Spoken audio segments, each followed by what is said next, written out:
La poussière du gibier. Le soleil couchant embrasait la savane d'un rouge ardent. Le chasseur, un homme robuste à la barbe hirsute nommé Gaël, avançait lentement, son fusil en bandoulière. À ses côtés, son fidèle chien, Lascaux, un braque au flair infaillible, trottait, la truffe collée au sol. Depuis l'aube, il traquait un grand cerf aperçu la veille près de la rivière. Gaël connaissait ses terres par cœur. Mais ce jour-là, quelque chose clochait.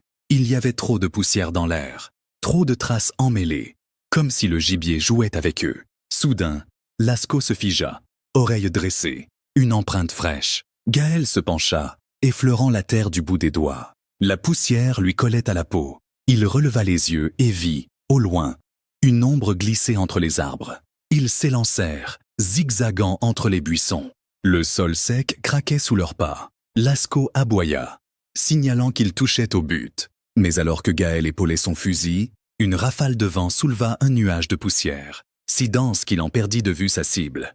Quand la poussière retomba, le cerf n'était plus là. À sa place, une empreinte bien plus grande que celle d'un simple gibier. Une empreinte qui ressemblait à une main à demi enfoncée dans la terre, comme si une créature l'avait posée là, observant leur chasse depuis le début. Gaël et Lascaux échangèrent un regard. Pour la première fois, le chasseur sentit que, peut-être, ce n'était pas eux qui traquaient quelque chose, mais bien eux qui étaient traqués. Cette histoire nous enseigne plusieurs leçons. I1. L'illusion du contrôle. Gaël pense être le chasseur, le maître de la traque, mais il réalise trop tard qu'il pourrait être la proie. Cela rappelle que dans la vie, nous ne maîtrisons pas toujours tout autant que nous le croyons.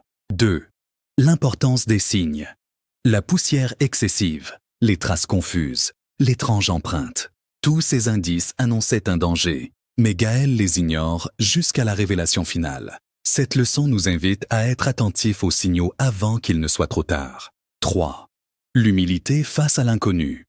La nature est pleine de mystères, et parfois, ce que nous poursuivons nous dépasse. Il faut savoir reconnaître ses limites et ne pas sous-estimer ce qui nous entoure. En somme, cette histoire nous pousse à remettre en question nos certitudes et à faire preuve de vigilance et d'humilité. Si vous avez aimé cette histoire, dites-nous en commentaire. Likez pour ne pas rater le prochain numéro.